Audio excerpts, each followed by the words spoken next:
Hey, what's up, everybody? My name is Andrew Davis, and I have my good friend Keenan here, and we are talking wrestling.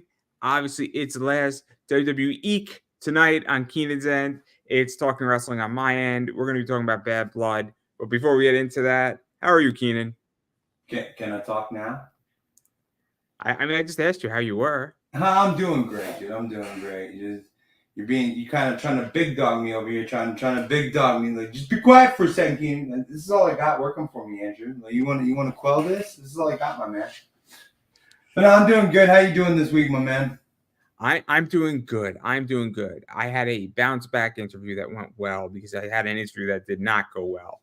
And I had a bounce back interview that went really well. That definitely was needed and was definitely helpful. So I'm glad I did it, and I'm glad somebody was a good ending for me, to put it nicely, without going into too much details. Was it But a happy ending, Becca? no. You ever get derailed in life and then somebody just does you a solid and kind of boosts up your confidence again? Yes, sir. Yes, sir. That happens. That's what my Wednesday interview was, in which it was needed in a circumstance where I needed a confidence booster. So I'm grateful that there are good people out there in the world still. And that there are people who know and understand when somebody's having a rough week. So I'm very grateful this week. I'm very, very happy.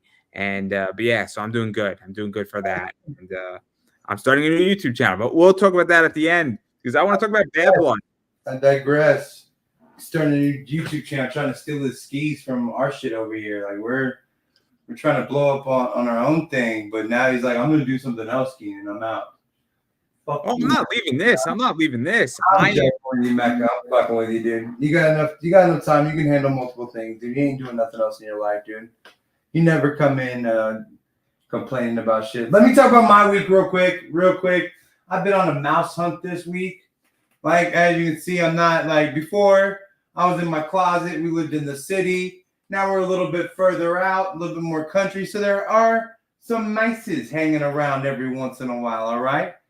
These city folk that I live with have never seen a fucking. I swear to God, I get like a scream in the middle of the night talking about a fucking rat. This I was like, okay.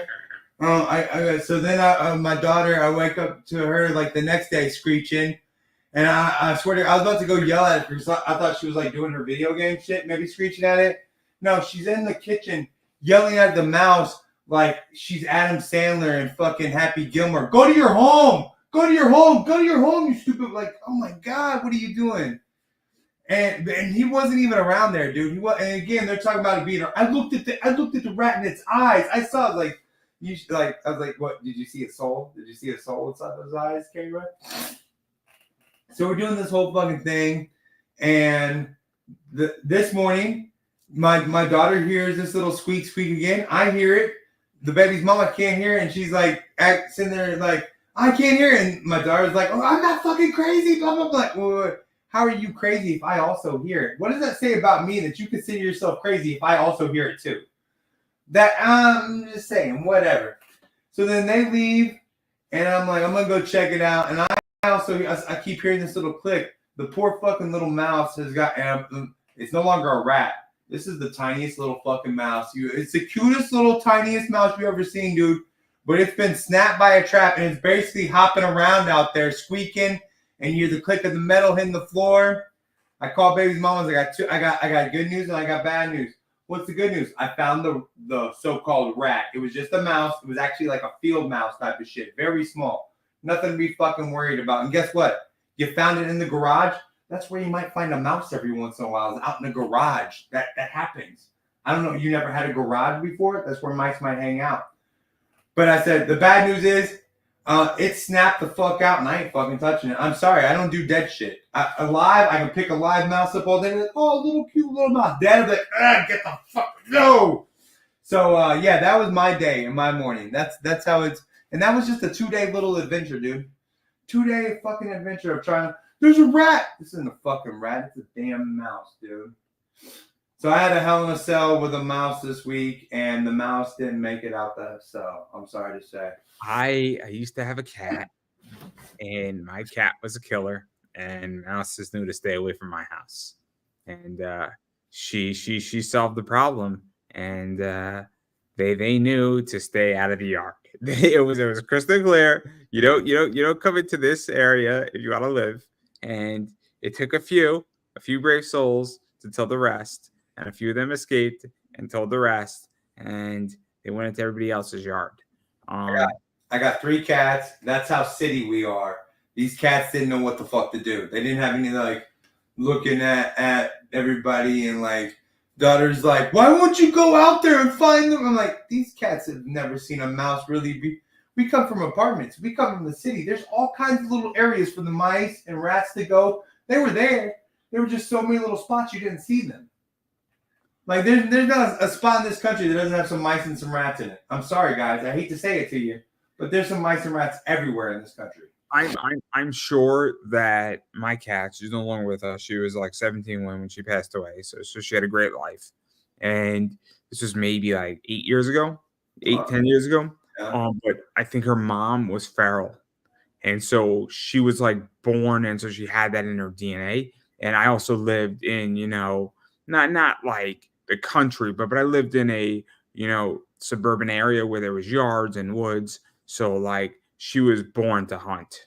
And so she like in which she wasn't a city cat. And when she was a little kid and her objective was to go outside, she went outside, didn't see her for 6 hours, came back home perfectly fine, and she just cuddles up and wants to sleep right next to you after she killed something. So this is my cat, and great animal, great little creature, and no claws, and did it all with paws and no claws. So, but enough about that. Because Well, before we get off the cat thing, real quick, have you seen this product that's made out of mice meat? That's like cat food, but it's made out of mice meat. I have not. I saw there's this show called Snake Oil. It's got David Spade on it or in it or whatever, but it's literally they show you real products and fake products. A real product that they sell is cat food, but it's made out of mice meat, which is kind of fucking genius. Why aren't we doing this? Why are we wasting our meat in any way, shape, or form on some fucking cats? Let's give them this mice shit. We got enough of these motherfuckers around here. But I digress. I didn't know this. I didn't even know. I don't know if you're fucking with me or not. But I'm not fucking with you, dude. You could Google it right now because I had to Google it. I was watching this TV show and it's like this little game shows like where they fuck with people like, is this a real product or a fake product? And they give you like 3 of them, and maybe 2 are real and 1's fake. The mice meat was one of the real products. I did not think it was gonna. I was like, you fucking with me, just like you, dude. Like, there's no way. But when you think about it, why the fuck aren't we? Why isn't there somebody like killing some fucking mice and putting it into some freezer bags for cats and shit or something? I mean, sounds like a good plan. I don't know. I'm not in that business, so I couldn't tell you one way or the other. But anyway, you basically should be that. I have enough businesses going on. I don't need to be in the cat, mouse, mice and cats and shit. I'll catch them for you, Mecca. You start that business, I'll catch some mice for you, dude. Okay. There's so many things to say, but you could say so many things. But anyway, so where are we starting with Hell in a Cell? Because I liked the pay-per-view altogether. It was a good pay-per-view, but I really think that from bottom to top, we should start at the final match. I almost feel like I get The Rock was coming in and you want to end the pay-per-view with The Rock on there, but that fucking Hell in the Cell, dude. You talk about Hell in the Cell matches. You think Shawn Michaels, Undertaker with the cane. You think Undertaker and Mankind with Mankind getting thrown off the thing. Then I think you're gonna think of this fucking match because this match was fucking genius. Let me explain. I thought the match was gonna be good. I didn't think it was gonna be as good as it was supposed to be. And you could call me wrong. You could say, Andrew, you're just dead wrong on that. But I thought it was gonna be good. I thought Drew McIntyre and CM Punk have amazing chemistry in the ring and have such just ways to do things. And this rivalry has gone from a strap match to Seth Rollins at SummerSlam, and has been building up to a point where now they have the story, they have a lot of stuff, and these two guys can do so much cool shit. But I'm like, okay, we're going to get a solid match, but it was not a solid match. It was above that. Okay, it was above. I thought you were gonna say it was below. I was like, No. My solid match. I was just like, what the fuck are you talking about, man? No. My expectation was that it was supposed to be a solid match, right? I didn't expect it to be beyond that. Does that make any sense? Like, no, it does make, dude. What you're saying makes complete sense, dude. I'm sorry. Like, I was just when you said I thought we were gonna get a solid match. I was like, if he says we're not getting, it wasn't a good match. I think I might just click this fucking stupid podcast off now. Like. Fuck you, man. No. My point is that I had an expectation, and my expectation was wrong. And that's a good thing. I agree with you, dude. I thought it was just gonna be another okay match. It was like, we really, and I kind of thought like, okay, well, this is why they're starting it out because it's just gonna be. I would put this up for match of the fucking year, dude. It was a really good fucking match. It just kept building and building and building, and it was really hard for every match after that to even come close. And I get it. I get where they started off with that.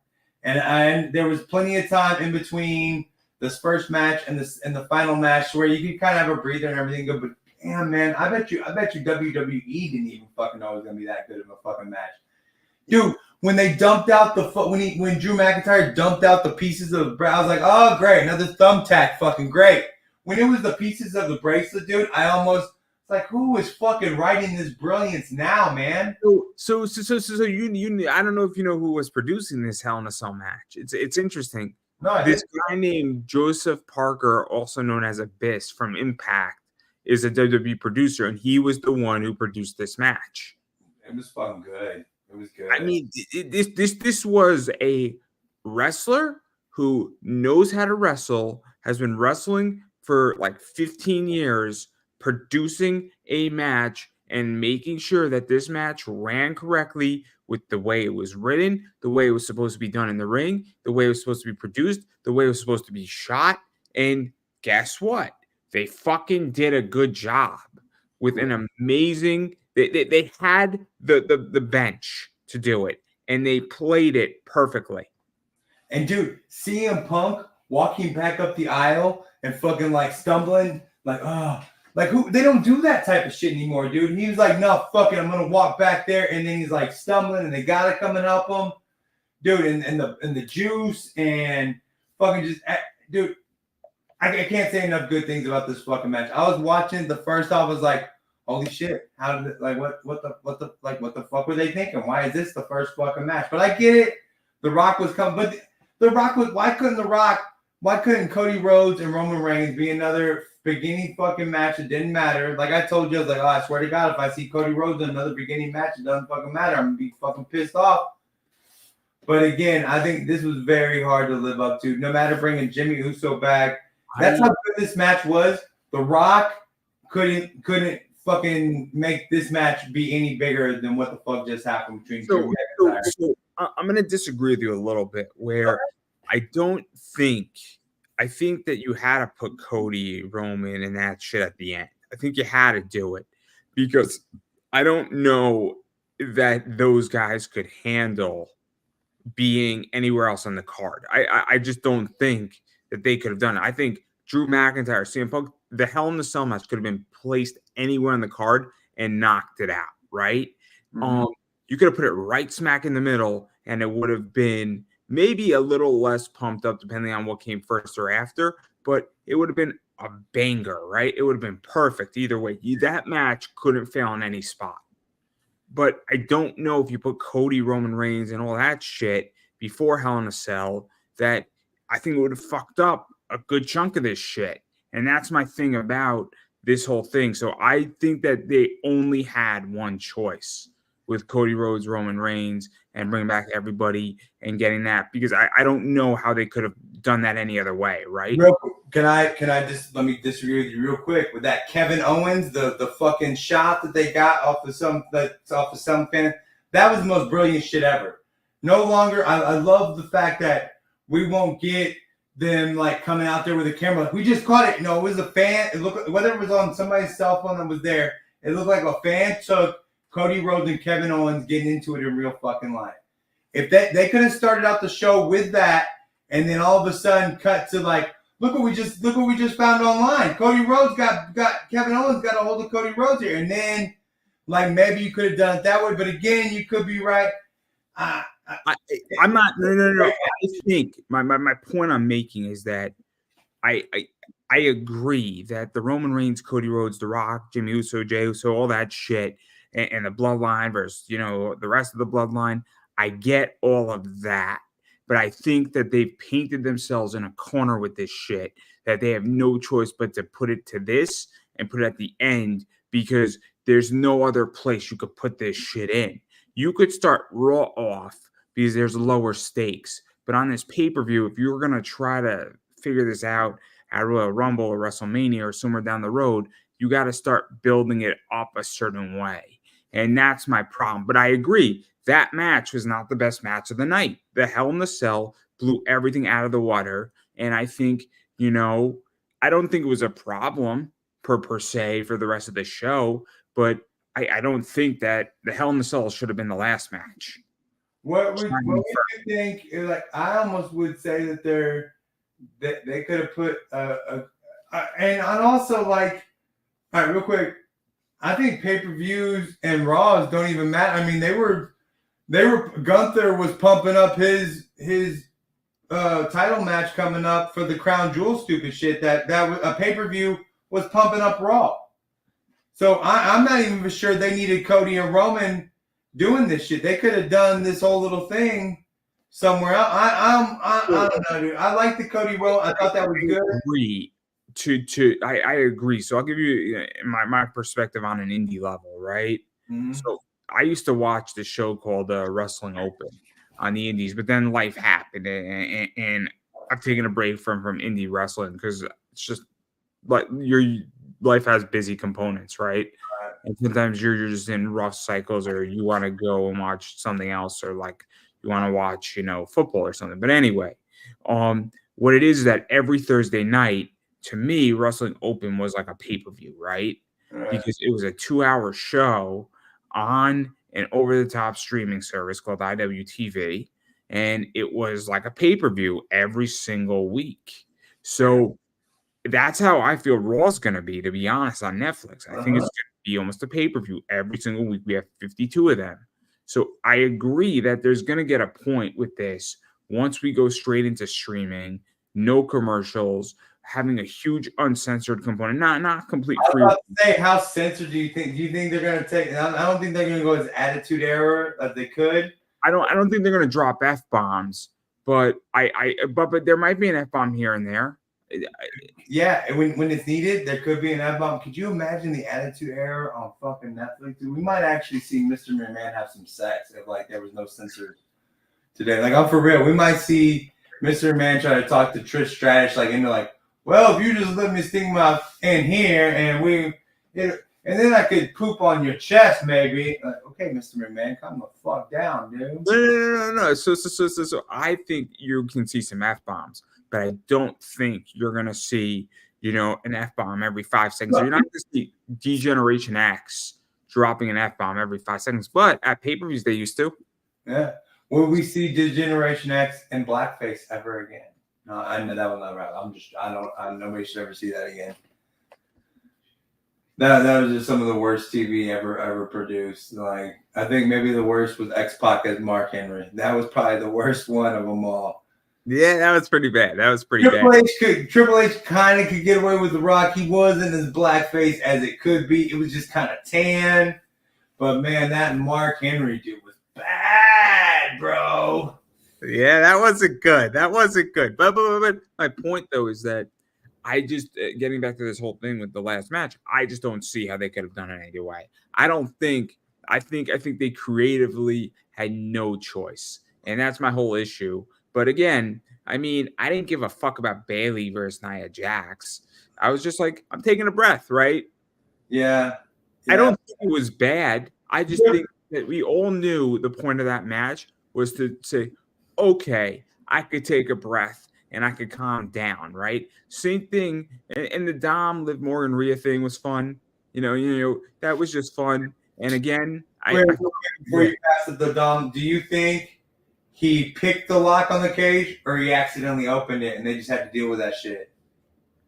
I don't know. That's a good question. I think he flubbed and fucked because when he picked the lock on that when that cage opened, Rhea Ripley still had 4 or 5 more moves to do, and then she finally got over there near him.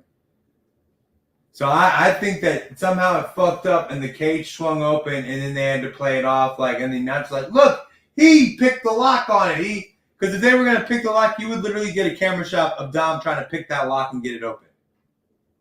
I don't know. That's a good question in which that I didn't even think about it. I was busy watching the match and I said, I know Dom's going to get out and I know that this is, I knew the plan, right?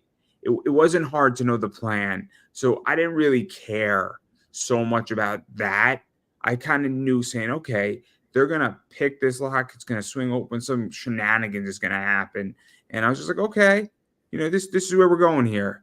And okay. But so to me, it didn't matter if it was an accident. Somehow it opened or he picked the lock. I didn't give a fuck, to be honest. They also missed out on the fact that they could have Dirty Dom could have been not wanting to go in the cage more. They could have had to force him in the cage, or Rhea Ripley had to come and kick him in to get it started or something. Or the referee's no, if you're gonna be out here, you're going in that fucking cage or something. You know what I mean? Or what would have been interesting is that if they said he didn't go in, Liv Morgan would have had the title relinquished to Rhea. That I think would have been better if they did that, but they needed to set that up, and Adam Pearce needed to come out and force it in. Oh, that'd be fucking good. That good call, Mecca. Good call. It'd be even better if she had to relinquish the title and it was his fault because he wouldn't get in the fucking cage. Because you're such a pussy bitch. I had to give up the title I worked so hard for, which she really didn't work fucking hard for. But then Rhea Ripley would get her title back because she never lost it, and she's like, finally. It came. That's a good idea, Mecca. That was good. That was good. That's a good idea too. But I was just thinking that Adam Pearce would go and then Liv would say, "No, Tom, get in the cage. I love you, baby," and then you could have that whole shit going on. I mean, there's just a lot of shit that could have been done. Extended even more. Both those things. Because how many? Like you said, how many more Liv Morgan, Dominic Mysterio matches are right there? Because we're at the second match. So usually it's about 3 matches until the story's done and they're not going to be in a Hell in a Cell, but they're going to need their Hell in a Cell. They went against each other regular. Now they've done the cage match with Dirty Dom, and then they're going to get their third match, and then it'll be done. From what I understand how wrestling works, I could be stupid. I don't know. I think that you're going to have to. So this is all taking place on Raw, right? I think you're going to move either Liv to SmackDown with Dom, or you're going to move, But you're probably not going to move because Liv Morgan and Dom are still part of the new Judgment Day shit, right? Mm-hmm. So you're probably going to move Rhea over to SmackDown, and then you're going to have the Nia Jax shit going on, and then Charlotte Flair. That new girl that came out to save? Who's that new Roxley or whatever she was? I don't know. Roxanne Perez, maybe? There you go. She's not new, but she's the one that came out and saved Dom and Liv Morgan because she's the new. So she can come back in and do this or that or the other. They got a lot of, but really and truly, everything, dude, everything from the first match to be the last match, I really didn't give 2 shits about anything that happened. Rhea Ripley and Liv Morgan, again, like I said, we're on the second match of that. No. I enjoyed that match. I enjoyed it, right? So I didn't give a fuck about Bayley versus Nia Jax. I didn't give a fuck. Who cared? Again, nothing against Bayley. I understand that you're not a fan of women's wrestling, but I'm looking at this match and I'm like, this was fucking pointless. There was nothing here that fucking mattered, and they just needed to fill up space. I'm still trying. It's like a John Cena's fucking ball spot conundrum to me, dude. But I find Nia Jax. I find that Piper girl. I find that when they're dressed and clothed up, I find them sexy. And their little fucking wet wrestling leotards, I swear to God, these women have not looked worse in anything. It's like the most. It's like they accentuate every curve in the wrong way for some reason. I don't understand it. And they make these big women sit on top of them. I would No. My point, though, that I'm making here is that I get where you're at, and that's perfectly fine. I'm not here to judge. Okay, I don't judge people anymore because, again, it is what it is. But anyhow, I just didn't give a fuck about the match. Like, that match meant nothing to me. And after the Hell in the Cell, like, I enjoyed the Shark Cage shit. I thought that was fun. I thought it was a fun gimmick, but I don't give a shit about Nia Jax versus Bayley. And it's not saying that Nia Jax can't have good matches, but I want to see like something actually be interesting with Nia Jax, because there's been no fucking title match with Nia Jax in the last 5 years that has been interesting. Nothing. Anything Nia Jax ever that was interesting? I'm not for sure I've ever. Yeah, the only thing that was interesting with Nia Jax was when you had her in the Men's Royal Rumble, and you had Rey Mysterio, you had Randy Orton, and then I think you had Dolph Ziggler basically knock her out, and then it took an RKO, a 619, and like a frog splash or something to get her out of the ring. That was interesting. It's interesting to watch all these dudes beat up on a woman, Becca. Is that what you're saying? No. It was interesting in the fact that okay, we have something different now, and it took so much to fucking get her out. That to me was cool. And I'm like, okay, WWE is doing something that's kind of cool now, and great. I feel fat. It's gonna take 6 of these humongous superstars to get your big ass over the top rope. Okay. I'm not, and believe me, dude, I'm not judging her. Believe me, this is not me judging her, bro. No. I'm just saying, I thought it was interesting because I thought it was something different. Is my point. So, I do. So, what else happened? So, Nia, we got the Rhea Ripley. What else happened in this thing? Was it Damian Priest? It's been a week. What else did happen? Like, again, this is how unmemorable this was, right? Oh, what do you think about this? How about the boos during the crown jewel? There's going to be a title. We're going to have champion versus champion in Saudi Arabia, and everybody in the crowd's like, boo. Okay, but they're paying us $50 million, so we got to do something for them. Like, that's what Triple H should have said. Like, they are paying us a lot of money, guys. And how many more record gates are we gonna like? I understand that this is the record gate for Germany. Okay, you haven't had that many things there, but every pay-per-view this year has been a record-setting gate for something. How many more of these things are gonna be record-setting gates? Y'all have spent the most money of it, and everybody's screaming and yelling like, "Yeah, we did spend a shit ton of money. You're so welcome." Bitch, why are we spending less money since Netflix and fucking Saudi Arabia are paying you all this shit? That's mine. Can we not catch a break, bro? Like, again, honestly, I don't care because I don't go to wrestling events. I just watch it on TV, and it's cheaper than it's ever been, right? You know, my fucking WWE. So I remember paying for WrestleMania $60, right? I remember paying Unforgiven $40, right? Okay. So it's all right when I understand that it's now $10 and it went to $5. And now on Netflix, it's gonna be like $12 a month. It's gonna be a little bit more expensive, but I get Netflix now. So I don't give a fuck because I got everything else on Netflix. So wrestling has become significantly cheaper. So I don't give a fuck because as long as it's cheaper for me to watch things and it's more convenient, no problems for me. but wouldn't it be? I mean, I understand you don't go to wrestling events, but wouldn't it be nice if like the people that do go to wrestling events, instead of having to pay $75 for their dope ass ticket, only had to pay $50 for a dope ass ticket? No. I get it, but everything else is so fucking expensive. I mean, look at all these sporting events. They're all jacked up their prices. So I don't know if the problem is WWE or if the problem is a much bigger problem. Netflix isn't giving the NFL $5 billion if the Netflix was giving the NFL $5 billion, like, yo, y'all should cut y'all shit too, man. I don't want to pay $60 for a jersey anymore. I don't know. In which that again, it's complicated. And I got all the right answers, Mecca. I'm the investor over here, dude. You don't know what you're talking about, dude. No. I don't know because I don't know if costs are going up for these events on the stadium side. And then even though they're getting all that money, because when Netflix writes WWE a check for $5 billion for 5 years or 10 years or however it is, I think it's complicated because they still have to produce Raw, right? Yeah. So it's not like they're making. So if I sell $100,000 worth of items, people forget that I didn't make 100,000, right? I have costs to my business. So, they still have to produce Raw.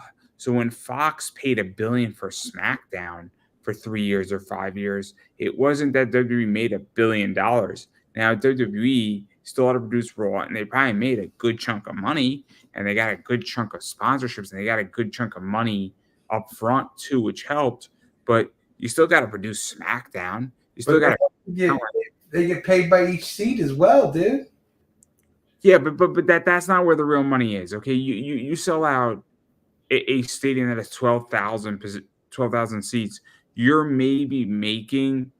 I mean, if we really look at this, I don't know what a front row ticket is, but you're not making your money based off of your seating. It helps, but it's a low gate. It's not a big gate, right?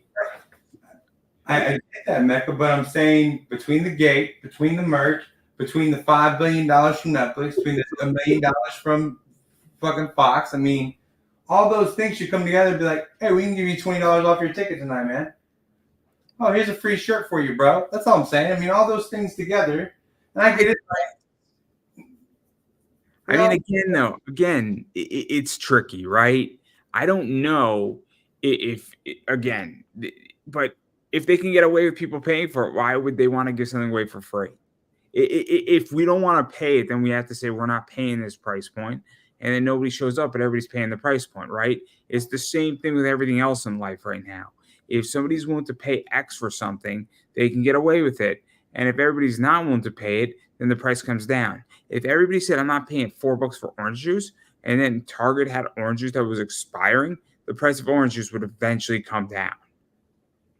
And so everyone heard it here first. Conversations in pop culture, wrestling conversations in pop culture. We're boycotting the WWE. We're no longer going to go to events, and we need y'all to sign up with us because we're not going to pay these outrageous ticket prices. No, I'm just fucking with you. We're not boycotting shit.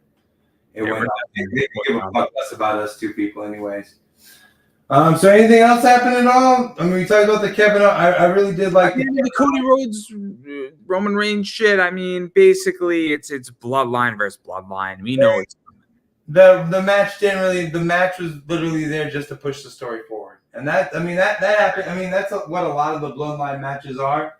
Is the match doesn't really matter. It's there to push the storyline forward. It all pushed forward because Jimmy Uso came back. The Rock came in. Like, who knows where it's going to go? And then that Jimmy Uso and the Roman Reigns went back to help out Cody Rhodes. And then you get the Rock going 1, 2, 3. And then he's like, what is he going to take them all out? Is he going to be the new Solo Sikoa, just the Rock's little bitch now? Like, how's that all going to fucking work out? I don't know what they're going to do. And I really, really, really am getting sick of this fucking storyline. And it gives me a headache because this thing has been going on and we're in year fucking 4 of this shit. And I get that maybe when we look back on this in 20 years from now, we're all going to be looking. I mean, maybe not all of us, but I'm 31. Hopefully I'll be around in 20 years and I'll be 51. I'm like, oh man, this was an amazing fucking story for the last 4 years. Who are we kidding? And it'll be comic book-esque. But right now, I was happy with the bloodline for the first 2 years. The third year was great, and I thought that the story should have ended with Cody. And then you spin off Solo Sikoa in his own way, and then you don't call it the bloodline, you call it something else, and he has his crew. Roman sits out for a while, and then Roman reinvents himself in a new way on Raw, and you let things go in their separate directions. But we're now doing this bloodline shit, and it's just. Well, I mean, like, if Roman doesn't have the belt, then why?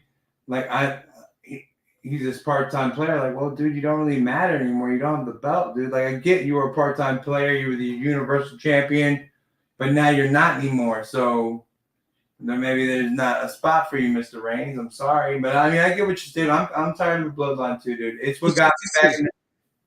I would like to see the idea that great, the bloodline kind of goes away, but then Roman comes back at the Royal Rumble. He's entry number 17, and then he throws out Solo Sikoa's chance of getting it and screws Solo, right?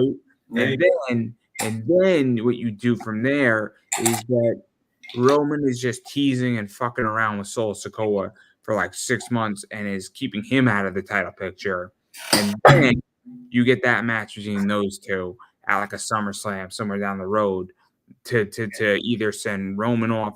But that allows Roman to be a part-timer. It allows the Solo Sikoa bloodline to be around. And it also allows whoever has Cody Rhodes, who's really running SmackDown, to have the belt for a while. And then when it's time for Cody to pass it over, somebody else, there you go. Like that, but like I don't think Solo Sikoa is the problem. I just think that they don't know what to do and spin this off the right way. Well, I don't. I feel like you said, dude. I mean, unless what are they get? They're gonna make a weaker bloodline with Solo Sikoa because you can't have the bloodline's not gonna be as big as badass like it was with Roman Reigns, and really and truly, like I think Samoans are better, like sparsely put in to eat because they're supposed to be like big, bad, tough guys that you're supposed to be fucking wicked scared of. So if you have a couple Samoans in the tag team picture, you got a couple and like somewhere over here, you got a couple doing this, like that's all that helps the storyline. It helps everything. But when you put everybody together, it's like, oh, now this are we gonna make all the rest of these Samoans bitches now? Because now if you're gonna make a new bloodline, they got to be weaker. You can't have somebody else come up. It gets really, really interesting because WWE signed a legend contract with Armando Estrada, who managed Umaga. So we're gonna get that in play now. Now we have Paul Heyman. Now we got this shit in play. So everything in WWE is a grand master plan with this shit. The real question is that are we all going to be like, oh my God, we got the grandmaster plan and this has been the plan 5 years out and we miraculously got to this point, right? Great. And it could very well be that when we look back at this, at least I do in 20 years, and I'm 31, I'm 51, as I stated before. If I make it that far, which I'm is gonna always I'm gonna be dead. I appreciate you keep bringing this up. I'm gonna be dead. I appreciate you, Mecca. Yeah, anytime, man, anytime. But no, you get where I'm going with this, though, right? In 20 years, are we going to be looking at this and be like, oh man, this was kind of, because there's storylines from the Attitude Era that are well received that lasted a few years, right? Or rivalries, right? I know you're tired of the bloodline thing, but what if they just went back to Paul Heyman, Roman Reigns, and the two Usos, and that's it? Like everything else, like this is the original bloodline, the original tribal chief, the only tribal chief. You can call whatever else you want to fucking call it, Solo, but you're not even on my fucking radar, bro. So until you become big enough to where you could be a part-timer, back the fuck off, bitch. Like, that's a great promo. That's the promo John Cena did to Roman Reigns. I can do this better than you. And the reason why I'm back is because you can't do my job. You can't do your job, and I'm a part-timer. And he said it in the ring. And I know how much I'm not trying to like sip on John Cena here, but that promo was a real honest promo saying the only reason why I'm in this match is because I am a part-timer and you can't do your job, so I have to do it for you. And I give you grief about John Cena, but I am a John Cena fan. I'm not a fan of the ball spot that goes missing at all. That's the promo Roman should take with Solo Sikoa, right? Exactly. I don't need that fucking belt, Solo. I don't. Cody, it was good to have that belt for the longest reign that's ever happened, but guess what? I'm still Roman Reigns even without that belt. What would this promo look like, Keenan, if Roman Reigns said, I don't want to be here. I am exhausted as a wrestler, but I need to be here because you can't do the job as a full-timer, and I have to come back here, do your job, my job as a part-timer to make sure that this company and our legacy as Samoans stays intact that we are the best damn wrestlers in WWE, and he cut that promo and said, How long has The Rock been gone? How long has The Rock been absent from, like, what's he been gone, like 15 years? Not. yeah. All right, so again, you know why The Rock can go be a fucking movie star for almost 20 years there, Solo? Because I got this fucking company, bitch. That'd be great, right? Because now that makes Solo relevant. That makes Roman relevant. The belt becomes irrelevant. It makes The Rock relevant. And now a belt is meaningless for Roman Reigns. It's meaningless because he just said, I carry this whole fucking company on my back. What if Roman Reigns takes the fucking People's Champion? What if he challenges The Rock for that People's Championship? Like, dude, I want that shit that fucking Muhammad Ali's wife gave you. I want that People's Championship. You want to come back to the ring? Come on in. Yeah, I want that. And would The Rock be man enough to do the job and give it up? Because really and truly, he should be retired. It shouldn't be John Cena's wrap around the world retirement. Because all the shit I talk about him, he's still a younger man. He's like 10 years older than me, bro. Maybe less than that. He's not. Me and him are maybe the same age. I don't even know. But he's like 44, maybe 44. Yeah, 44. exactly. So I mean, The Rock is like what, 55 or some shit now? Maybe. I think John Cena, is smart enough to know that his time in the ring after 20 years of doing everything he's wanted to do and doing it all, and he still has his health, and he's saying, look, if I think John Cena can go another year if he wanted to. I really do think he could, but I think he says, I've had one hell of a run. I'm still healthy. I'm still functioning. I'm not hurt. And every day or every match that I wrestle in this, I can die, and I don't want to be like Ric Flair. Okay? And there's something to be said. Alive, right? Do you know something I don't know right now? Because he's still alive, right? No. Ric Flair has a lot of health problems. I know. Ric Flair is definitely achy. Look at Kurt Angle. Kurt Angle's achy. I guarantee you John Cena is in a better position than Kurt Angle is. And he's in a better position than Ric Flair's in. He's in a better position than a lot of these wrestlers. So I think there's a position where you have to say, I've reached the pinnacle and I've done everything. And is one more match worth it? I think John Cena is well aware that if he keeps going, his body is going to break to a point where it can't go. But I agree and look, we're going to get John Cena stuff every year, every 2 years, right? There's no question about it. He's not done with WWE. He's just done in the ring. I don't want to harp on it, but you think his bald spot is a contributing factor to this? He's like, look, I can't go out there and show this bald spot anymore on live TV, guys. This is the final year of me being thrust out there with this bald. It's going to be gone after this, guys. Never again. But no, I'm excited. I mean, as much as I want to complain or whatever, like, dude, it was an overall good pay-per-view. Again, I loved the kind of caught off-camera Kevin Owens, Cody Rhodes thing. I think that was a little bit early, a little bit premature to get Cody. But, I mean, I think that says that Kevin Owens is going to be leaving soon, and we're going to be seeing Owen Kevin in AEW somewhere. I won't be seeing him because I don't watch that shit. But you might because you watch that shit. I know. This isn't last WWAEW tonight. This is WWE tonight, bitch. Great. All right. Well, I think we talked about everything pay-per-view wise. Is there anything we missed or anything you want to talk about, Mecca? No, I think that's pretty much it. I mean, I think that it was a solid pay-per-view, as you stated. I don't think there's much to complain about it. And again, I don't have a problem with the show. I enjoyed the show. I enjoyed everything in it, and it was a good use of my time. Like I had no complaints. I think it was a good pay-per-view. I think it was 3 hours. It kept me. Even though I complained, I didn't. I watched all the women's wrestling. I didn't really fast forward through shit. Even though I started like 2 hours late, and I was like, oh, I can fast forward through if I need to, but I didn't really need to. Even the Bayley Nia Jax stuff was like, oh, I'll go. Like you said, I'll go take a break. Like it just felt like a regular good. It was a decent pay per view. Not every match is going to be a banger, but everything was pretty decent. I didn't have a problem with it. I enjoyed it, and it was good. But that's all I have to say. And I don't really think there's anything else going on in wrestling per se. I haven't seen anything, dude. I haven't checked to see if there's anything on Smackdown. The only other thing is that AEW signed like a deal with HBO, and they're Yeah, figuring. they did the param. They're doing the. They signed with Discovery Plus. That's what they signed a deal with Discovery Plus, the owners of HBO. So now their pay-per-views are going to be available on HBO Max.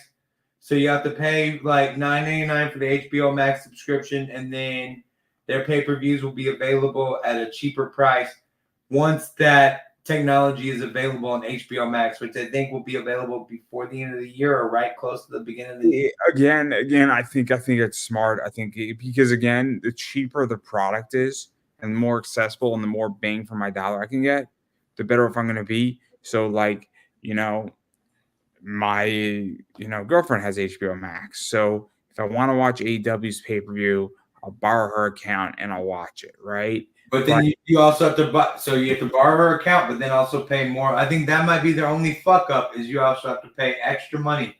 You don't have to do that with WWE. My bad, WWF. It's actually complicated because when they're on Netflix, there's the whole password sharing shit. But Yeah. we're in like the same household, right? So it might be that because it'll be on her iPad and then it'll be on my iPad or the TV or wherever it is. So again, like her HBO account is on my television, right? So it's like again, it's a household thing. So I don't think I have to pay more money for it, but it's not my HBO account, so I can't break up with her if I want to watch AEW. That's the only problem. I don't think AEW is that important. So if you did have to break up, if you do, I'm not saying you have the need to, but if that does come up, don't think AEW is the reason not to be happy, Mecca. But that is not a loss that is worth mourning, is what you mean to say. Don't be unhappy if AEW is the only reason keeping your relationship together. Like, yeah, heck, let this. I could spend the $9.99 a month and just let this bitch go. I'm sorry to call your woman a. It helped the joke out to call her a bitch. I do apologize to that, but I mean, no, it's fine. It's fine. She'll find it funny because she gets the joke. That's the. No, I think it just helped. Like, dude, I get so many women on my lives and shit that like try to bring reality into my. I was like, it's not funny when you bring reality into my fucking jokes. No. So my girl understands when I'm making a joke, right?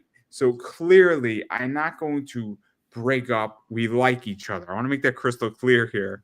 But if I say, "Oh, I'm not going to mourn the loss if we break up because I lost my access to my HBO account," clearly, any rational person is going to realize that that's called a joke, right? But you'd be surprised. People women aren't rational, Andrew. They're not. Have you met women, dude? They're not rational creatures, bro. I've met men who are not rational. My girl understands the difference between a joke and a statement that is a fact. So there we go. But I'm not going to go any further because if I do, I will be sleeping on the couch. You don't want to sleep on the couch. So what are you promoting this week? What are you doing in eBay Lifetime, bro? Yeah, so I got a lot of stuff on eBay. A lot of cool stuff is up there right now. I'm just selling cards. Done a lot of cool stuff. I just sold 2 base relic cards at a very, very good evaluation. So I'm selling a lot of New York Mets stuff, playoff stuff. Might be picking up some stuff. The Dodgers are in the playoffs now against the Mets in LA and in New York, so that's going to be a lot of fun to watch starting Sunday. So I'm sure there's a lot of cards there. And just some comic stuff, and I run an eBay store. So I'll just put up the graphic. So this is my eBay store, everybody. Look for comics and collectibles. Come shop with us on eBay. And I'm selling cards like this. I'm selling cards like this. I tend to sell comic books like this. So a lot of cool stuff in that regard. I sell a lot of cards like this in my store and all that stuff. And then also, before we went live, or I started recording some content for my new YouTube channel, which is called Big Boy Card Collecting. And I definitely talk about cards and collectibles, and I like to kind of talk about a set. So what I actually spoke about earlier, and it's not released yet, and it's going to be in the next few weeks, is I was talking about this right here, which is a cool card set. So it's a Julio Rodriguez card set, and I kind of talked about the background of it, what's in it, the breakdown of it, price points, what's in this set, and then I actually unboxed it. And so I went through the stack right here of some cool stuff that was in there, and Nice. gave my opinion, as well as I do have a card set in my pocket that I spoke about, which is the retro rookie stuff. And I really went through the price on this stuff and what to look out for. So that's kind of the stuff that I want to talk about on that is card collecting, doing some unboxings, value of those things, what they cost, what they're going for, and do some unboxings as well as give some education in the process. So it's pretty cool. So that's kind of what the channel is going to be. But I liked my first video that I did, and the second video I'm not really thrilled with, but they're both going to be released, and it's going to take a few videos, but I'm really excited for this because I think it can be really helpful. When do you think you'll get your groove down for this new channel? I think It doesn't matter what you think. No, I'm joking. I was saving that the entire time. As soon as you said think something, I was like, yeah, I'm gonna drop that. I'm so sorry, Mecca. I couldn't even think past anything. Like it was just going through my head. It doesn't matter what you think about your fucking new channel, Mecca. I think it's going to take about 10 videos. I think it's going to take about 10 videos. I also think that and I'll be very honest, so this was not a unboxing where I'm opening up a random pack. Right. These were random packs. So it's going to be interesting when I open up random packs or mystery packs and things of that nature, because the education side of this I have down pretty hard. It's just the camera angle and doing it the correct way and keeping it lively. But they're like 12-minute videos, maybe 15-minute videos. So again, I would like to get it down to 10. To be honest, I think that's perfect, but it's going to take a few. But I'm not unhappy with it. But also, if you're unboxing 120 cards, it's a little bit harder to do that in 10 minutes. But yeah, you unboxing 120 quid, just like I told when we got the package from my Australian subscriber. I was like, dude, I was opening it up. I was like, dude, I could do like 30 unboxing videos on this shit because I got to unbox every little thing you have in here, dude. So it's just one of those things where I have a card set coming in of something similar to this with the NFL, but there's a one-on-one in there, and I don't know what the one-on-one is. So that's going to be really, really exciting because depending on what you pull, it could be cool, but I have to figure out because it could very well be that I just need a better setup, right? Where I need two cameras and I need like a camera that focuses on this. So when I'm unboxing it, I could just slide the cards over. So that could very well be the problem. So I'm figuring it out the best I can. But right, you'll get there, dude. You'll get there. It'll just take some time, dude. But like I really, really like the education side of this. So like for instance, this has either an autograph or a base relic in there or a relic or something of that nature. Yeah. And talking about this version, then there's another version of the card set, and there's like a third version. And I'm going through a lot of this stuff. And then what's in here, the different packs, the different price points, that stuff is something that I care a lot more about because I think that could help people who want to go and buy this card set. What is a fair value for something like that? And what should you be paying for it if you're a huge fan? But I was even honest about like this card set. I said at the end, I said, this is really, really subjective because you have to be a fan of Julio Rodriguez more so than anything else with this card set. It's a nice card set, but I don't really know the value of it because it's kind of tricky when it's player based versus something like this, which has a real expensive price to it. Right. I mean, this Caitlin Clark card, I'll just show it for those who want to see it. This Caitlin Clark card is an $80 card. So, like, I mean, we're talking about a card that was $3.40 when this thing was brand new. 14 cards at like $40, give or take. It went from $4.40 to $80. So like this is why this is like this video is really interesting because we talk about that and how do you go buy this or do you just buy this whole card set for $110 could hold 14 cards. But then you have Maurice that's trading for 20, and then you have I'm pulling up another one right here. You have Nikita Mule that's trading for 9. So like that video was fascinating. But again, when that comes out in the next few days, everybody could go watch that. That was, I think, better than my Julio Rodriguez stuff. And I'm very, but again, if you're into this space or you just want some cool stuff or you want to see some cool stuff unboxed, because I pulled some cool shit too. And so that's kind of also where it's going to. So there's going to be a lot of experimentation going on. Sounds like some weird sex shit there, Mecca. Exactly. So that's everything that I got. I'm gonna be experimenting with sex with cards. That's what my new videos are. That's great. And there goes my YouTube channel. No. I'm gonna cut holes in the cards and try to fuck them. No, I'm joking. All right, I am gonna be a hero, not a zero with a Z. I'm gonna be a hero with an X. XERO toothpicks. There's a link in my description. The coupon code is We Are All Boss Products. They're fucking amazing. I got apple chill, lemon chill, grape chill, winter spearmint, and raspberry. And I didn't think I'd be fans of the grape or the raspberry, but oh my god, I kind of am a fan of the raspberry and the grape. I also have merch for sale. You can get coffee cups, you can get bottle openers, which Mecca could use this bottle opener. You can twist off your twist off. You can get the bottle caps properly. I also have the Tower Bob for sale, $15, little man. Put the money in my hand.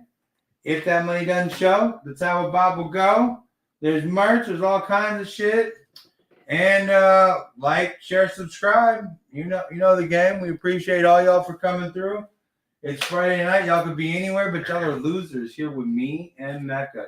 And we all suck tonight, dude. Unless you're watching this on a Saturday morning, we're the coolest fucking people in the world, bro. And on that note, everybody, we're going to call it a night. And just remember, it could always be worse. You could be P. Diddy. So there you go. Cut it out.